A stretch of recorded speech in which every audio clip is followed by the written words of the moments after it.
Hey, bookworms, this is Megan coming at you with another Cantina Conversation. Today's episode features a chat with L.R. Jones. We're talking about The Wedding Party. That's a thriller that comes out on February 20th. This was such a cool conversation. I've interviewed L.R. Jones before, and it's always such an easy conversation. We talk about her experiences and with the whole eerie vibe, and especially writing about the setting. The book is set at the iconic Stanley Hotel in Colorado, and she's from Colorado, so it was really cool to hear about her experiences there, what inspired the vibe, what inspired the setting of the wedding party.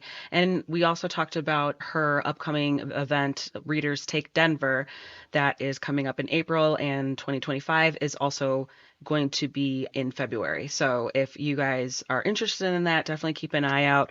I think there's a big wait list for it right now, but her 2024 event is coming out in April, and the next one next year's is in February, I believe. But yeah, I'll let you guys get to it. Here is LR Jones.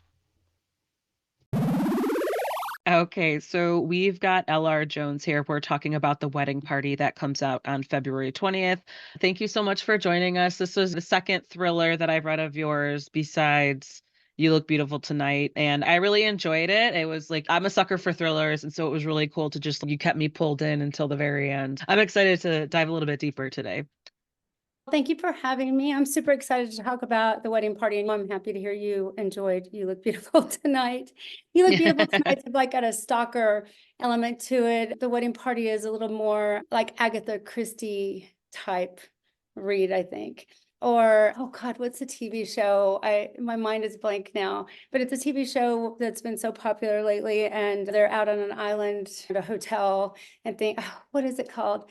I know, I watch it, I like it, I can't but anyway, I it's very here's a teaser of what's gonna happen, and then you have all these characters and you're wondering how it gets to that particular part. I'll remember later and I'll have to blurt it out. There you go. Yep, we'll be I'll be waiting for it. Yeah, can you give a little summary of the wedding party so that people can follow along with the conversation? Sure. Like I said, it's very Agatha Christie. So I love it because I took a trip to the a hotel here in Colorado that's haunted, the one that Stephen King wrote The Shining at. And how you don't realize that fodder for the brain as a writer. So that was brewing. So to me, the hotel is a character in the story. But basically, an FBI agent has just come off a big case that's got a lot of press and scandal. When her friend invites her to a wedding event at this hotel, which is a bachelorette party, great, a great escape. I get away from the press. Only that's not what it becomes because somebody dies. But what I love more about the story is not the FBI agent element, other than seeing her try to fit in with normal people because she has a hard time with that. It's that you get it 2 points of view. You get the FBI agent, but you get the bride, and her husband gets this box, and she sees him get it, and he hides the box from her. She doesn't know what's in the box. And this box with a huge part of the story. And you see a little foreshadow of it in the beginning, somebody else getting a box, somebody else ending up dead. So that box is what was my favorite part of the story. Yeah, it was an interesting like tie-in for sure. An interesting way to introduce readers and funny because it kept going back to it. It's like, oh wait, did you know about the box? It was like, wait, what? There's a box? Like, where is it? Where is it now? It was just like a fun thing to keep going back to. What is it? What's I want to know? Like what? Yeah. Yeah. And the whole idea of the secret in the box and you don't know what is in that box. For a big portion, most of the book, you don't know what is in that box and why it led to the first person, the very first scene dying, and why it leads to somebody in the hotel dying. Mm, So it's like the keeper of the secrets. Only ultimately, is it the keeper of the secrets? I don't know. You have to read it to find out. yeah, I love absolutely. stories that make you keep guessing. Oh, White Um, Lotus. That's the TV show, there, right? yes, I Yes, okay, that's hilarious because I I watched that show too. We're all caught up. I'm so excited for like the third season and me and too. keeping up with it, seeing how the who's joining the cast, things like that. Yeah, that one, that for I don't know, because sometimes shows the first season obviously is like great, but then the second season falls off a bit. But I didn't feel that way at all. I felt like Yeah, the second me too. season was definitely just as good as the first one, and is I don't know, just some of the characters are just so outrageous. Yeah, but the main female character that was in both seasons that tied them together, I don't see how they could possibly bring her back now. Mm-mm. So it's gonna be interesting to see. It should have a whole new flavor for season 3. But I love that kind of mystery where they tease you and then you're trying to figure it all out. And because I write a lot like that, so I enjoy it. But I gobble up any kind of mystery type TV show. I'm not watching that true crime now that's out on Netflix, and oh God, I can't remember what it's called, but everybody's talking about it. And it's where he says that his girlfriend gets kidnapped and the people are wearing scuba gear. And so I don't, if you know what happens, don't tell me, but I'm just, Oh, no. I've heard of it. I think I know what you're talking about. I've seen, like, clips, like, previews for it, I think. Yeah. yeah, people are buzzing all around about it. And it sounds so outrageous, but I've heard people online go, you think it's so outrageous till you hear what really happened? And I'm like, "Oh God, what really happened?" So I'm dying to hear, but my husband keeps falling asleep at night. I'm like, "I'm gonna look it up if you don't stay awake." Oh, no, see, that's where yeah, that's the trouble you get yourself into when you're watching it with your spouse, with your partner, because then if we got you gotta agree on it. Because if you're a busy woman and you're, like, getting all these deadlines to meet and all these things to plan and manage and everything, and it's, "No, this is my time. We're gonna watch the show now. This is all I Yeah. have right now." And then for him to just, like, fall asleep and you just, like, I don't know, at that point, it's just watch it on your own time. Like, I don't We my look husband and forward I to do the same talking thing. about it and all that, but I swear we both work. I mentioned to you before we started that I own and run Readers Take Denver, which has 3,000 attendees. And so he's a part of that as well. So we were just talking the other day. The whole reason we started it initially was we have a charity to help sick animals. And as Mm, a writer, so those who don't know, I'm also Lisa Renee Jones is my main writing name. So I mm. write romance under that name. And my my kitty cat was always my writing partner. When we lost her, we really struggled. We didn't even know we liked cats till we had her. Like we found her, she was a special breed cat. They were like shocked that she wasn't chipped. We tried to find the owners, and then she just became our baby. She was an Oriental short hair, and they're very rare because of the cancer gene. And so I was like, I have a lot of running friends. I've been around a long time. I know a lot of the editors and agents and such. And it seems like the logical thing to do to make money for the charity would be a signing. But I come from the corporate world. I owned a very large staffing business. And once it got started, I'm like, authors and people in the business need a place to go to have resources. I want readers to have an all genre event. And then, oh my gosh, why doesn't international deal making for books happen in the United States? And the next thing I know, I've turned it into this gigantic thing. And like, what was I doing? So my husband and I were talking about TV the other night, and we're like, when you were just writing, Lisa, it was so much easier to watch our shows. But now it's just sun up to sundown. So I have to forgive him for falling asleep because we've been working so crazy. And as it gets closer to, we're less than 90 days to the event, and it gets even more busy. But and I thought last year, because it was our first year, that the month after we'd be like, everybody take a nap. Just go. But that's not how it worked. The first month after was super, everybody talking about it, that kind of thing. It wasn't until a month later. So we're all planning to take the nap a month later. Yeah. Oh, he was like, "Just schedule your alone time, schedule your mean time, schedule your naps." I love that. You do what you Yeah. gotta do. Yeah, it Uh, reminds me of a character in the show Ted Lasso oh, I where love Ted Lasso. she yeah, where Keely, she was, like, had owning her like, running her own PR firm, and she accidentally double booked, like, a lunch date with Rebecca for with her crying time. Yeah, yeah, I remember. Yeah, we decided we have to we were supposed to take a trip to Sonoma for our wedding anniversary, and the event was just so crazy we couldn't. We're like, we're going to book it for after the event because it's like our wedding anniversary came and went. I can't begin to explain how much it's changed our lives. I don't know what I was thinking. No, I love it. But there are times I do have those moments where I say, God, what was I thinking? Just living in my little writer's corner was great.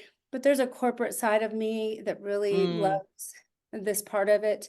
I'm excited for one thing that's not around a lot. Speaking of thrillers, we are now as a place for readers to really connect with thriller authors. This year we have Mark Greaney is coming, and Netflix agreed to let us show The Gray Man.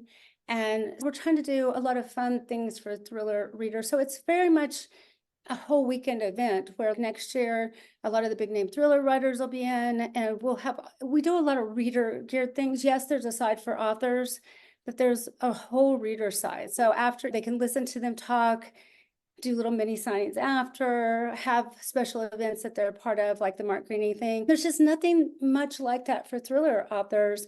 There are just craft festivals that might have a 2-hour signing to the public, but Mm. nothing where they come and spend a weekend, say Andrew Child, and talk about Reacher, which I'm working on. Come on, we just watched Reacher. We want to talk about Reacher. Why? What does he do about a shower?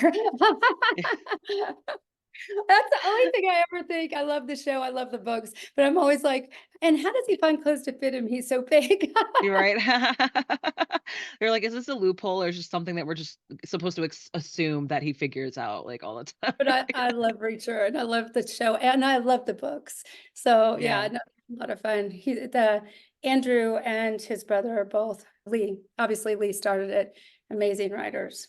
Yeah. Yeah, I've just heard, like, all he's the actor who plays him is, like, the new hotness, like, women are just, like, all about him right now, and I'm like I've seen clips of it, and so I'm like, "Ah, I get it." Like, I get them Great for with sure. kids and always has his family with him. I read an Oh, article about him. Such a nice guy, got turned down for the part initially because he was too small and had to beef oh. up. But I always love hearing the family man stories. So all the women can swoon over him, but he's got his Yeah. woman at home. Yeah, there you go. So, yeah, I'm really that's really exciting about your event because I imagine when you first started it, you didn't expect it to grow into something so huge and far-reaching, right? Because I think I've looked at the list of confirmed authors or people who are attending, and there's a lot. You've got a lot of names, published authors coming around, and that's crazy. Huge How names. long? Yeah, how long have you been doing this now then? This is only the 2nd year, so I What? was just very yeah, I'm very lucky. I have been in the business a long time. I started publishing God, I think my first book was with Harlequin, which was just romance at the time, 2007. No, and when I wrote romance for category romance, they used to tell me, "You have to stop trying to kill people, Lisa." So I was always meant to be a thriller writer. But yeah, my editors, "Can I negotiate that you only kill one person?" I was like, "Okay, yes, I'll be better." But but yeah, so I've been publishing a long time. I've published with most of the houses. I know a lot of the authors, so I it was easy for me to just say, "Hey, favor, will you come?" So the first year we had about 900 people. This year we'll have over 3,000.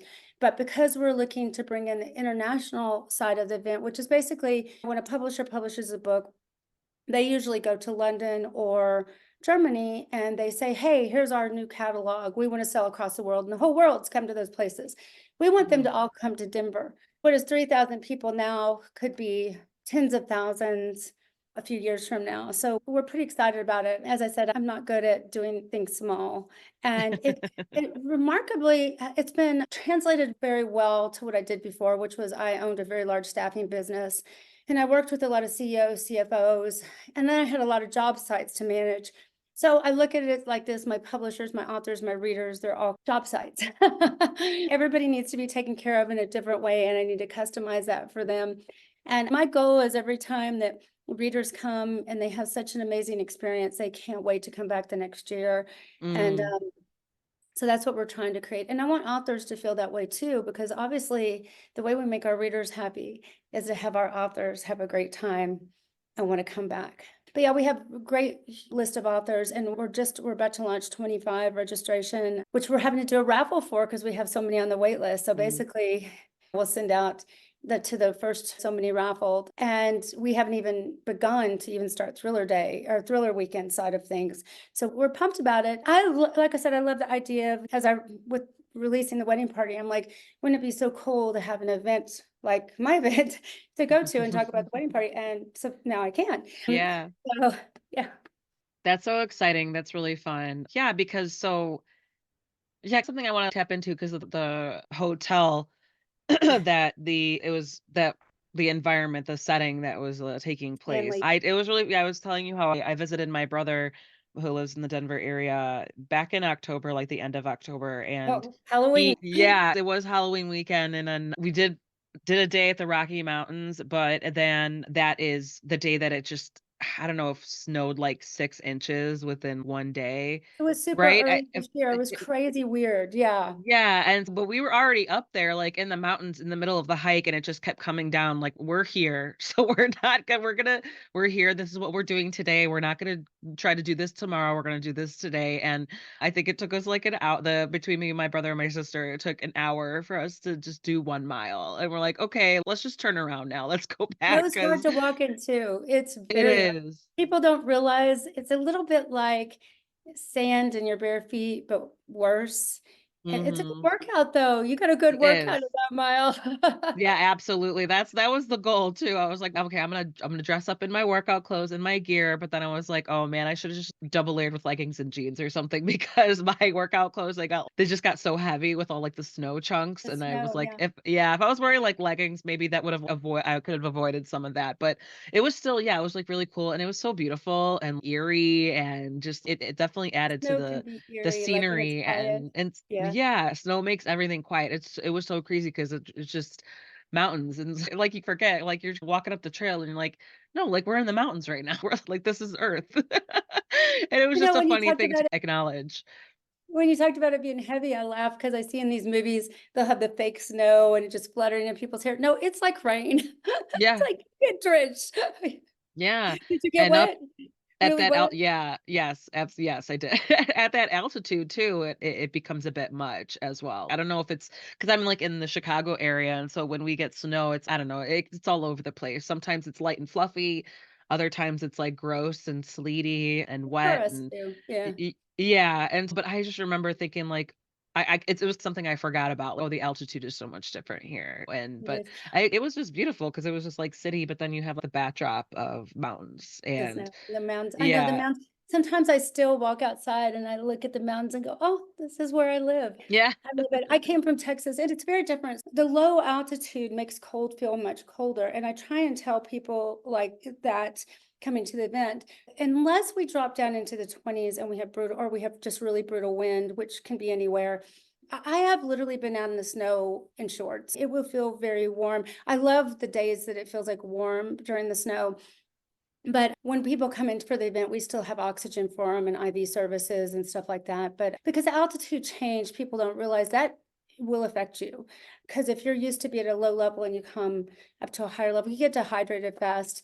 But yeah, it feels really warm. I love that about here. So when I went back home to Texas after moving here, I was froze my backside off because I'm like, oh my God, how is it so cold here? And how did I think it was going to be colder in Colorado? Because it's not. That's what Yeah. people don't know.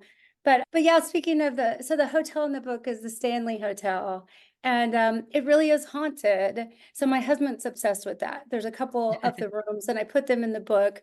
That one has a cowboy that stands at the end of the bed, and just there's one that has, like, a pervert in it who, like, gropes women, and I'm like, "Make sure we're not in that room, please." And Right. just but still, I think the cowboy's weird too, when many people say they wake up and he's just standing there staring at them. Yeah, Oh, yeah, that would terrify me. I don't know. I'm like a scaredy cat and I don't like being scared. If I me watch too. a horror movie, I have to be in the mood for it. It's not my first choice at all ever. So I'm just no, and even so it's not like I don't believe in ghosts. I'm just, you know what? If as long as they're cool, I'm cool. I'm gonna mind my own business. I'm not gonna bother you. You Yeah. can chill here. I'm not You gonna know, like I do believe I didn't have anything happen to me when I was there, but a friend of mine was there and there's this particular spot where people's hair go flying up and it happened to her. And she, oh my God, you just missed it. This happened to me. And I'm like, I've heard about that, but it's on the grand stairwell. So I put a lot of those little stories in the book, but also though the book itself is not paranormal at all. I right. think it's fun the way somebody goes into a hotel that they're told is haunted, and whether they believe it is or not, there's this element of something eerie that just comes from the fact that it's supposed to be haunted. I tend to think it is. It's very old. The hotel itself seems old when you're in it, but not in a bad way, but you feel that it's old. But I was on a bus tour, book tour for a series I had years back, and we stopped at a hotel. I'm from Austin, but it just happened to be in Austin. And this hotel downtown is known to be haunted. And so while we were in there, some people, we were in the lobby waiting to go up to all go to our rooms. We were exhausted. This dog just starts looking at the air and starts barking, going nuts, and I'm like, "Okay, I was already scared in this hotel." And then I it's very late because the bus tour was just taking us all kinds of crazy places till late. I get up to my hallway, and all of a sudden it's like something out of a horror movie. This elderly man comes out of a closet, just it's 2 o'clock in the morning, and I'm like, "Oh my god, are you real? Or are you like, who are you? What are you?" And I slept with the lights on that night. So I think maybe because 'cause I'd experienced that at that hotel, the Stanley made me a little bit more tripped out than it might have. Yeah, I don't blame you. I would have been right there. No, I can't. Yeah, I would not have been able to sleep either. That sounds horrifying for sure. I don't know because I haven't. It's like with aliens. Okay, I haven't seen anything that like proves they don't exist. I don't know. But it's like at this point, I'm not. I don't need to But go. everybody's certainly talking about them, 'em, aren't they? There was what was Yeah. it, where was it, Miami or somewhere where they recorded some creature that was, and I was like, "What was that?" I don't know. And the police said, I listened to the police thing about this, and he said, "At present, there are no aliens in Miami," and I went, "At present?" Like, Right. that actual police saying that, I'm like, that whole thing was bizarre. I don't think we have any idea what really happened, but it was all Yeah. over social media, and I was just like, "Wow, this alien thing's gone nuts lately." I know. I remember just seeing clips of I think like it's like a Senate committee hearing or something where someone kind Yeah, of like a whistleblower about biological like organic material or something that was found I just the memes on social media was like I loved every second of it because people are straight up okay it's 2023 we're finding out that aliens are real and nobody like batted an eyelash. It was just I like know, that's the thing that's so weird, right? That none of us, that's how desensitized to everything we are now. oh. Yeah, And then it's I weird. heard yeah, I thought the I same read thing. a tweet that said, "If aliens are real, I'm not paying back my student loans, I don't care." There you go. I don't I'm think like, anybody "That's the said kind of that. content I'm here for, just screw it, just who cares?" If you think about it in the big picture, this whole big universe, it's logically, I know in my mind that it makes sense that we would not be alone, but Mhm. I can't get my head around that as an actual premise, maybe because we've mocked it for so many years. Yeah. Yeah, Even there's though been so much, like, logically, sci-fi out there, yeah, like, we all maybe have our own general idea based on, like, pop culture or whatever, and so it's hard.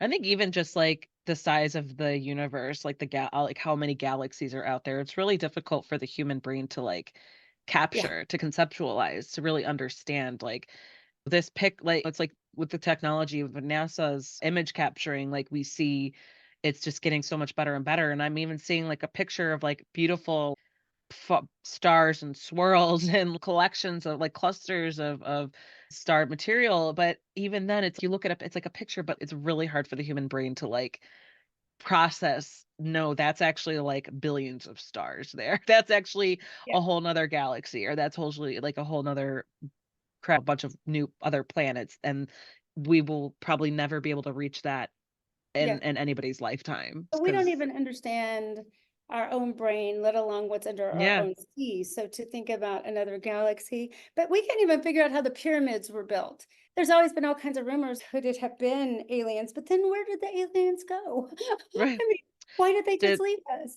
Did They they got just fed up come with to us? build something and then they left? I don't I know, know that like, what makes no sense at all. I don't know. I think they're very interesting though, the pyramids, but I'd love to put that in a book at some point. How do you put something like, I think you have to do it as an archaeologist who suddenly has Yeah. murder in the air. I don't know. Yeah, you could figure it out. You had that itch that you had to scratch. With the first is, like, the romance side and the thriller side, like, how did you get into that headspace? Like, is it like, is it really challenging to switch back and forth? Do you approach it the same way or kind of any big Well, lessons learned from the first thriller book that you wrote? It's really not my first. So, like, my Inside Out series, which is romance, but it's a thriller as well, has Okay. been optioned to Stars, to Paramount, just all over Hollywood, and it's, in essence, a thriller. She finds a journal in a storage unit.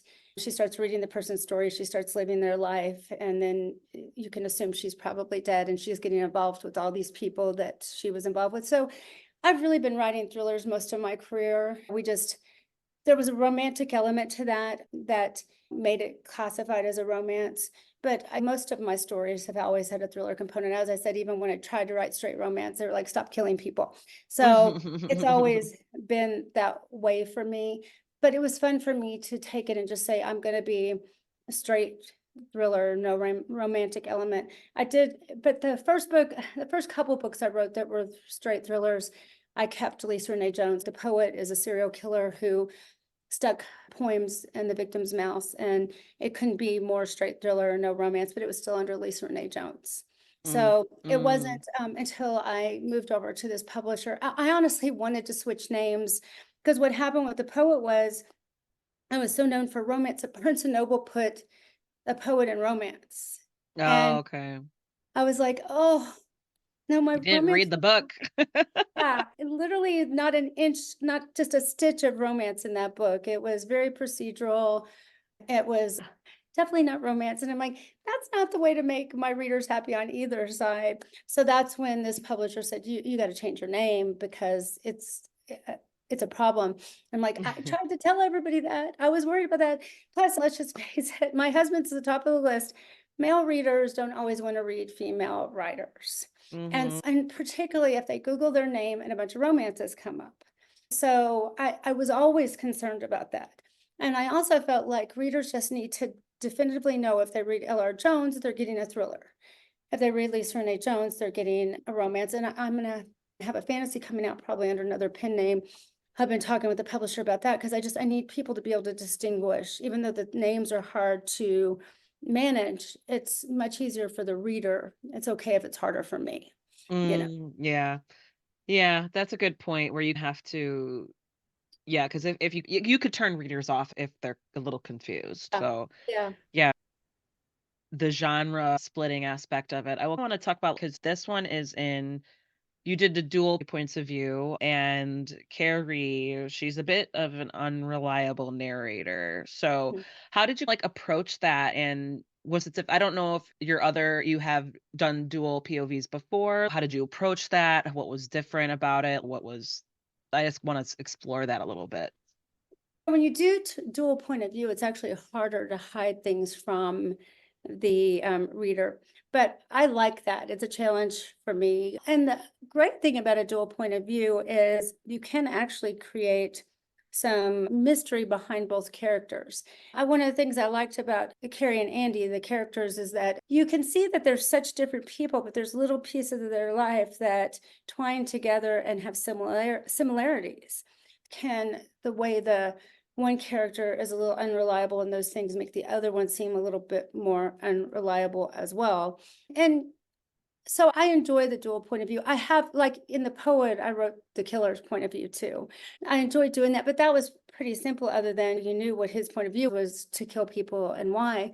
But the thing that's tricky about that is all the clues that lead to who is the person in the story who's actually really the poet. So it's the same here, but you just have to be careful about what you give out when you're in their point of view, because you think in their point of view, are they just going to say, "Oh, I killed him."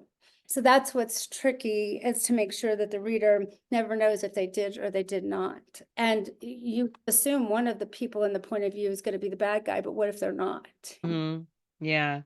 Yeah, I think that was, like, I could definitely see how that would have been challenging because you have to lead the reader on, but at the same time, it's like, how do you find that sweet spot? How do you toe the line of, making sure everything flows, making sure there's no loopholes, making sure there are plot holes or whatever, making sure everything in sequential order or not makes sense, and Yeah. you make the choices that you do for those, like, plot devices or storytelling for sure. As a reader for myself, it definitely made it more interesting and more engaging because I was like, "Wait a second, what's going on here?" I was like, "Okay, wait, where was she?" But that's part of the experience. That's, like, part of the fun for sure. And then hopping off of that, what were the most challenging parts to write, and then what were, like, the most enjoyable parts to write? I really enjoy the 2 points of view because it's I'm seeing everything from 2 different people's view, just like the reader. So I really enjoy that because I think it gives more depth to the story because they're seeing different pieces of the puzzle. Whereas when you write one point of view, which I write a lot of one point of view, like Inside Out was one point of view because I wanted people never to know who was the bad guy to her.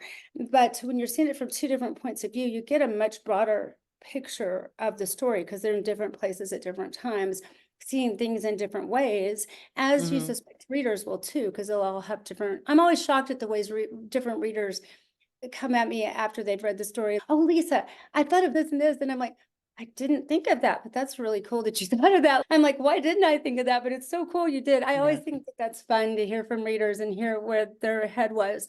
Um, so when I say come at me, I just mean their point of view. It's fun to hear it. But yeah, but as far as the most challenging is always how to get people to being shocked at the end and lead them to that and have them go, oh God, she gave me lots of clues to that. I should have known. But somehow she tricked me into thinking that it wasn't that person. Because I had somebody DM me who was reading it and said, "Oh, I still like the person. Is it bad that I still like the person that did it?" And I'm like, no, it makes me feel really great as a writer. Because that's what I was going to say. My editor told me, she said, if you can make people relate to or like the person that's the bad guy, then their mind is blown. Plus, they also like, no, it can't be because they remind me of me. So, or they remind me of somebody close to me. So when I got that email, I was like, oh, I love that. Thank you. Yeah. Yeah. Yeah, it's a little reassuring where you're like, "Okay, cool, like, I did this really well." Yeah. It was Yeah. like, yeah, just the character development and really getting people to empathize with the accused or whatever, or because there's a number of suspects and there's a number of motives. Because Andy's just trying to figure it out, and she And she didn't. never wanted to be their figure now. She No, just wanted a break. she wasn't trying to have another case on her hands. Yes. So I like too, in this case, you got to see Andy as a human being. She wasn't there as an FBI agent, but she couldn't help herself but notice these weird things before everything went down. But it was just like, oh, I have to do this. And of course she wants to because that's who she is as a human being. That's what she's Right. motivated about. In fact, for her, thinking back into the case was easy because she has a hard time socializing with people because she spends so much time dealing with murder and dead bodies and things like that. So I think you don't often get to see in a lot of cases, especially those that are procedural, you don't get to see them as human beings. But there is a hint of procedural in this book, but I don't think it's that procedural. The poet Mhm. was procedural. It was all killer hunt, killer hunt. In this case, again, she went for a vacation. She didn't go for this. Yeah. And then yeah, and even she can't help but observe people too. Like, she can't help but, like you said, notice things about people, and one of those was, like, I was just remember her being, "I should have lied to people here about what I do," because then Yeah, she sees it like, "Oh, you're an FBI agent? What?" And then but then it's, "Oh, who's uncomfortable with that, or yeah, who's morbidly fascinated by that?" It's like, who and why? So that yeah, I think that was another neat thing about her character, and how that kind of her role and her profession in has what kind of effect it has on the other characters. Because I don't know if I would be worried if I was hanging out with an FBI agent, but at the same time, I'd be like, I'd probably pick their brain. What's something that you would notice? What's this, or yeah. what's going on Well, about that? it's Try funny. to teach So, me something. but no, I'm writing a true crime about a case here in Colorado, and it's gotten some Hollywood action, so I'm excited about it. But one of the I know an ex-homicide detective who knew a lot of the people involved in the case. But I asked him, I sent him pictures because we have a house we use as an Airbnb in the summer.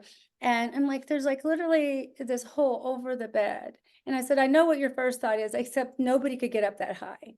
And he knew immediately, and I kept going, what? How did they do that? And he said, they had a fight and somebody threw something, Lisa. I'm like, they have just this way of thinking that I'm going, maybe it's a romance writer in me. I'm thinking sex, but no, that would take Right. some real acrobatics. And no, somebody threw something. And I'm like, oh, why did they do that? Oh, Airbnb is a pain. I need to I'll tell you, I had inspiration to write a thriller about an Airbnb because one of the first, we bought the house and it was not supposed to be an Airbnb. but we inherited all these bookings and we're like, oh, the house had a few hidden problems.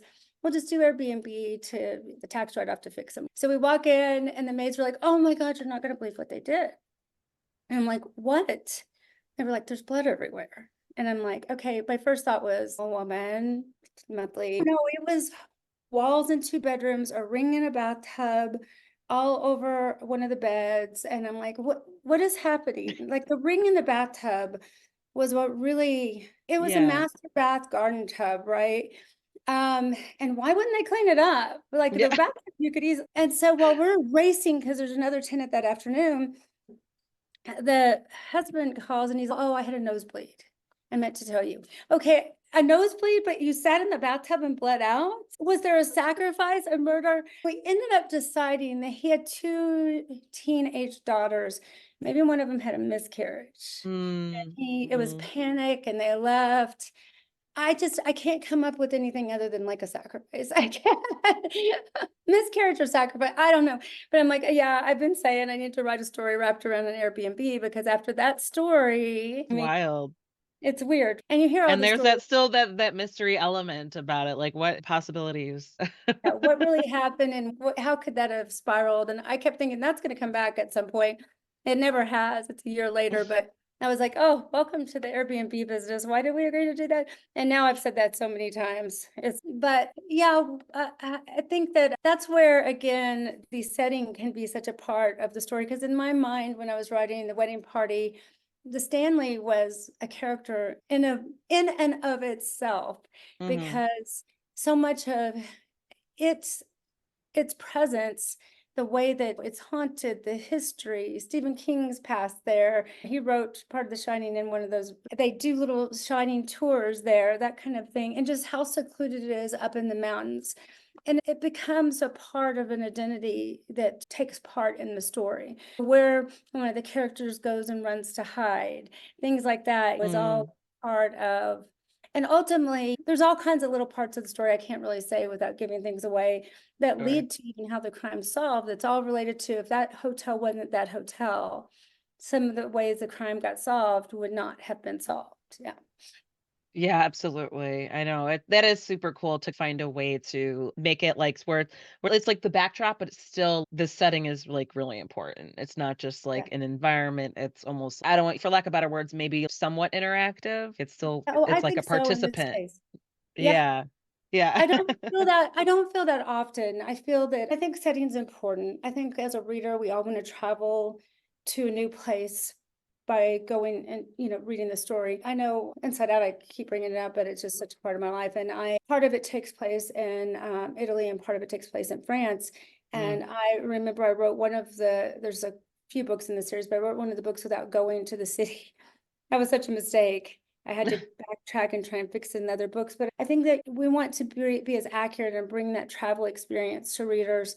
But ultimately, it's about the characters in the story. But in this case, with the Stanley, I think that the hotel almost felt like it was a part of, it was like a character in the book, which is, I can't even say in my own work that's very often. But in this case, I felt like the Stanley had its own identity. Yeah. It's iconic, right? It's a historic Oh, it is. like Yeah. landmark pretty much. It's you can't help but yeah, it's funny because when I read the book after I finished this book after I'd already visited my brother, and so I was like, because he pointed it out when we were driving by it. He was like, "Oh, there it is," and I was looked at, it, I was like, "Oh, whoa, And yep, it sits certainly in there the it middle of is." so many mountains, yeah, which is so Yeah, cool, yeah, yeah. but it is very recognizable once you know what it looks like. You could pick it out easily. So, just a couple more questions before we wrap up here. What Eh, yeah, I'll ask it either way. What advice would you give to Andy? Oh, probably, don't listen to your father as much as you do. No, her father's a good guy, he is a good guy, He's got a but, little carried away. Oh my god. yeah, he gets a little carried away. Okay, so LR Jones, what is next for you? Are you working on anything? We know you're working on your crazy event. Are you working on any more books that you can talk about? Yeah, always. No, I have another thriller that I'm working on, and I have a true crime that I'm working on, so I'm super excited about that. That's been a much more intense process than I ever thought it would be. I interviewed the mother of the victim. That was, oh, I cried. Mhm. That was really emotional, and I'm shocked to hear how much stuff wasn't in the court documents that Oh, I heard from her and reasons why that it wasn't there, things that happened. And yeah, that's been, I've never experienced what I experienced. As a parent, when somebody's yeah. child is brutally murdered, to actually be there hearing them talk about the story has been quite an experience. Yeah, it's really hard to articulate. It's heartbreaking and you can't imagine, like, what and N- just not No, even I just the experience itself, but then the aftermath and having to go through all that and Oh, reliving. all the aftermath. In this case, it became Yeah, so high profile. I actually went to court and I remember seeing these two people's exchange, and thinking, okay, they were involved in it together and thinking that, oh, the police will figure that out. But, and they probably, they did, but one of the people claimed the fifth and got off. So that's part of what made me so passionate about continuing on with it is there were a couple people involved that never had justice done. So I I feel passionate about it because I feel like they need to pay because anybody who'll yeah, do the brutal things that happened to this woman, they have it in them again. And so I think at every level of your career, especially when you've been writing as long as I am, you find new ways to be passionate about what you're doing. And I love thrillers. And this is, I don't know that I have the energy to do, and Rule did, and write about this kind of brutality all the time because it makes you kind of question humanity, especially when yeah. you see people, like in this case, where there could have been law enforcement involved, that you go, oh, I don't like to think that really is real. But Mhm. in some ways, I think that you help other people when you make those things real because you remind them that you have to be alert and you have to be aware. And often monsters are right there underneath your, Yeah. yeah, your view. Yeah, and even, like, as a mom, I'm like, what can I do to make sure my kids value human life, right? To make sure they have a good upbringing. And 'cause obviously, there's so many studies out there and trends that people notice of, like, commonalities or traits of serial killers or people who maybe not serial killers, people who murder, and it's a lot of it is it's, like, things that in their, like, childhood behaviors that where I'm like, "Okay, I just wanna make sure I'm aware of these things." Like, looking at it one way, be aware of your surroundings, not like don't look at the world with rose-colored glasses and be vigilant about it, but then also what do you understand, like, what an appropriate outlet is versus an inappropriate outlet is? Yeah, it's like, why do killers kill? There's You know, several the reasons, thing, right? It's so many of them come off like such charming people, yeah, though. And this guy was no different. Though, if you dig in deep, you can find little things that told the story. In this case, he beat his cattle dogs that didn't perform well to death. And mm, the victim knew that, but she was already so in love with him, it just didn't click with her that this was a problem. Like, how was that not a click? That was a problem. right. Like, But that's on definitely, the like, the biggest red flag ever for me, yeah, like yeah, animals, animal abuse is y a big thing, but yeah, so many times you hear all these stories and you read the stories about they came across as being so amazing. And there are women who are married, like the Golden State Killer, he was married for years and years. And I don't know if you've listened to that audiobook, but it's a really scary listen, but done so well. was it And the one with Michelle McNamara? I think I did listen to that one. Paul, oh, I can't remember his last name. He lives here in Springs. He's the detective. Paul, who solved that case, the FBI agent, was actually an RPF Chang's when he got the word that he solved it. And they did it through some DNA stuff, but it had gone on for years. The thing about that story that was so scary to me was the lack of sharing between police departments that actually, Yes. yes, that if they had been gracious to each other and shared information, he would have been caught years before. But also, he was a police officer. And I think that's incredibly scary because we usually teach people to. But my mom did tell me when I was a kid, if a police officer tries to pull you over to go to a lit place, even if you have to Yeah. call 911 and say, I'm not pulling over in this deserted area. So I think my mom did a good job of teaching me that you never know, if no matter how smart you are, how much you've been taught, if you'll feel safe in the situation when you perhaps should not have, and then you end up with a monster. And That's what's so scary. And that's what's harder about writing true crime. You're writing about real monsters. Yeah. Yeah. Yes.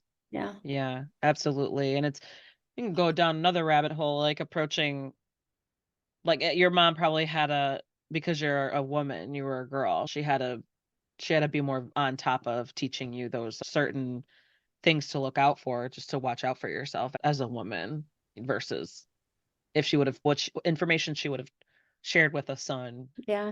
But there's women killers too. It's like you Yeah, like I I have know. and Murderers who targeted men. oh, Absolutely. oh God, who was the famous serial killer? They just did this special on him. My mind is blank. See, I can't remember anybody's name right now, but it was all men. And John Wayne Gacy, I know he was targeting. I think it but it was was him. also, oh God, who was the one that there was just a special on.